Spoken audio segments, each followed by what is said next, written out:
So we've been talking a lot about circles, and we've looked at angles inside of circles, and we've looked at angles outside of circles. What we want to start doing now is looking at some segments and how their lengths work with circles as well. So to do that, let's focus on just one type of segment today. Let's focus on chords and the types of things that happen with chords. Some tools you might want for today's lesson as you're doing this. Might want a compass because we're going to draw some circles. You might want to print out the sheet, or even if you just have blank paper to work on, you'll be able to do that too. So let's take a look at some work. So lesson 5.4, properties of circles. First of all, let's start by marking a circle, our center, and constructing a circle. So I'm going to mark my center here, and I'm going to construct a circle around that center. Doesn't matter the size. So there we go. I've got my circle. Now I want to create two congruent chords. I'm going to call this circle O, because I like to name my circles. And I'm going to create two chords. Let's create one just right through here. That is chord A, B. Remember, a chord is a segment in a circle. And I'm going to copy the length of that chord. And by copying the length of that chord, I'm going to copy it elsewhere. So there's C. And that chord intercepts here. So that is C, D, and I'm going to make that chord. So now I've got two congruent chords. I can mark them as congruent chords. What I want you to do is take a look at these chords. See if you can come up with some observations that these chords have on, say, arcs, or maybe even some observations they might have on the central angle. Let's draw the central angle in here. You can make some observations of what you think is going to happen. You can use some tracing paper or some other paper to sort of compare some things. But make some observations about what you've got in this circle. Take a moment. So some observations that I might take a look at. First of all, if the arcs are congruent, or the chords are congruent, will the arcs be congruent? Well, let's find out. I'm going to use my tracing paper to find that out. So I'm going to take a highlighter, and I'm going to trace arc AB with my highlighter. Okay, so there's arc AB. And if I take that arc and swing it around here to CD, I get the exact same arc. So I can already see, great, they make the same arcs. The arcs are congruent. Well, it also makes another interesting statement. If the arcs are congruent, if I know now that this arc and that arc are congruent, it makes me think, well, shouldn't these angles? Because the central angle equals the arc. So those angles should be congruent. So let's see if that's true.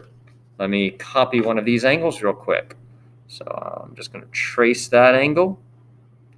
Trace that angle. And will that match up to the other side? Well, look at that. They do match up. So we end up finding out that the angles are the same and the arcs are the same. This is important information for us, okay? So what we come up with for a theorem is that if two chords in a circle are congruent, then two things happen. One, they create congruent arcs. And two,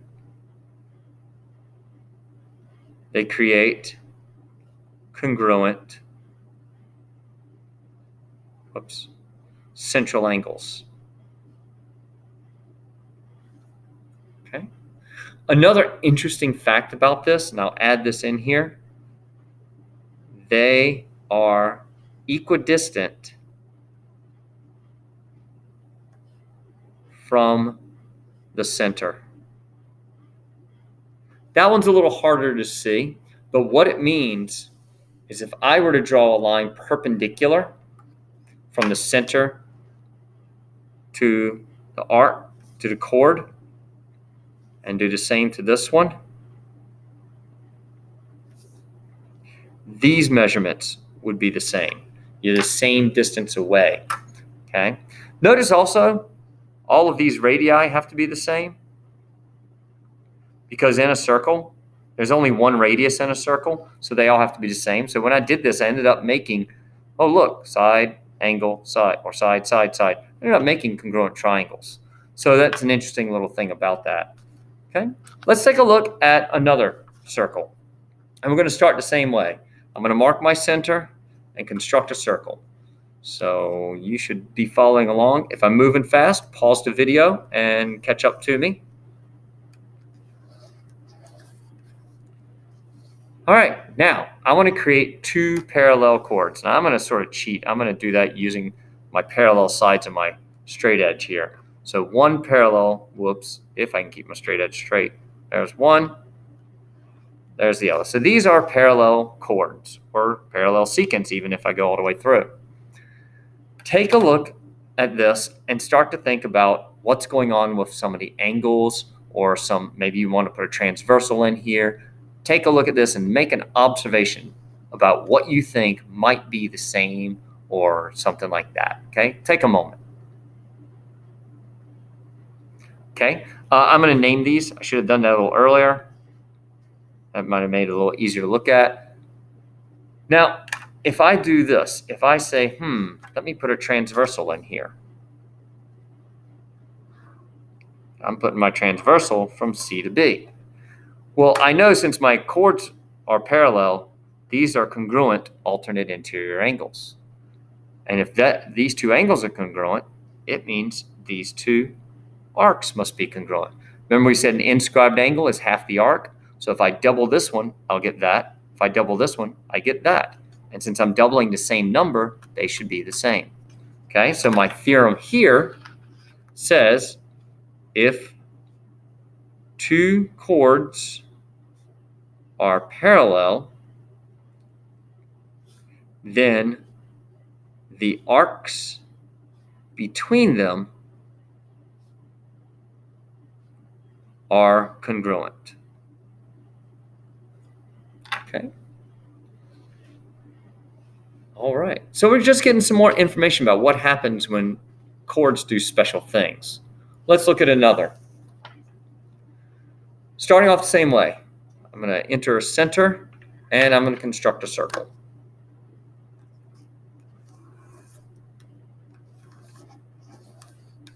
There we go. Now let's create a chord. Okay, so here's my chord. A, B, circle O. And construct a line perpendicular from the center. All right, so if I'm going to be perpendicular from the center, remember constructing perpendiculars from a point. There's that. And then from each of these points, I make a point out here and a point out here. There we go. So now I can connect from this point to O. Now we constructed a perpendicular, so I know it's perpendicular. But look at what else happens with this. Think about this and look at what you think might happen. Make me a couple observations. Okay, so here's one thing that happens that I notice. I would look at, well, what's this distance compared to that distance? So if I set up from center to B and then go to the other side, they're practically the same. In fact, look at how many other things come up the same. If I look at this arc created in the middle and move it to over here, that's the same.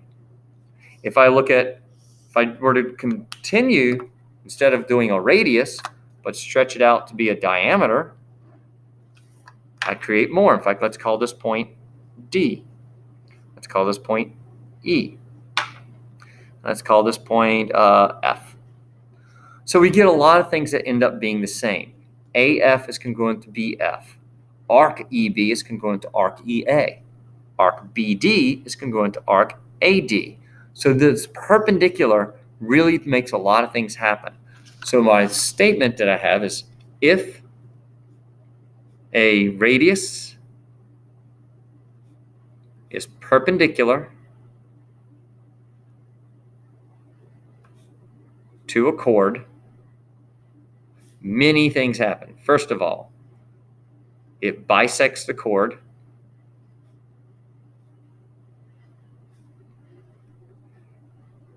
It bisects the arcs made by the chord.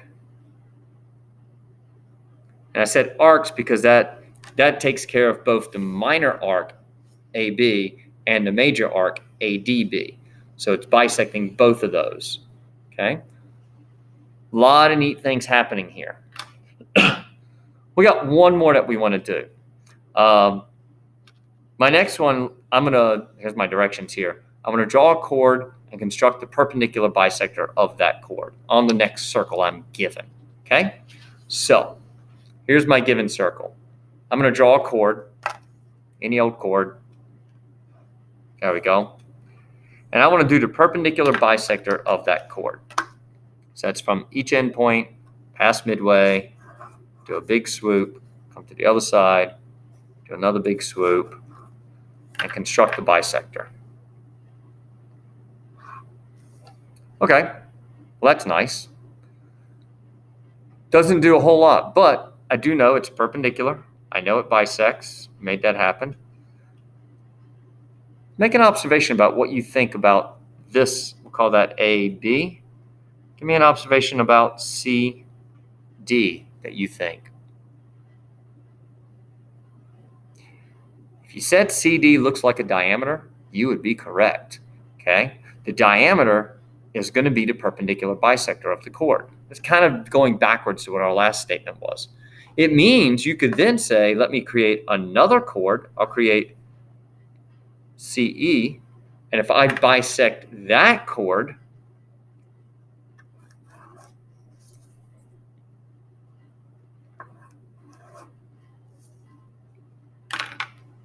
throw a bisector in there, connect the two. Right here, I just found the center of the circle. So using bisectors, perpendicular bisectors of chords, we'll find the center. So let's create some theorems on that, okay? The perpendicular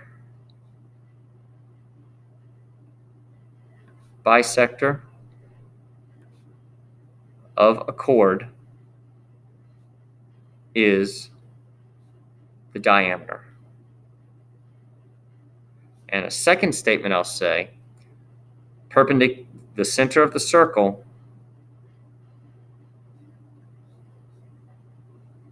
can be found by the intersection of two perpendicular bisectors of two chords. That's actually useful if you ever need to find the center of a circle, okay? And you don't know it, because if you're slightly off, it throws your circle off big time. Okay, so these are just some facts about chords.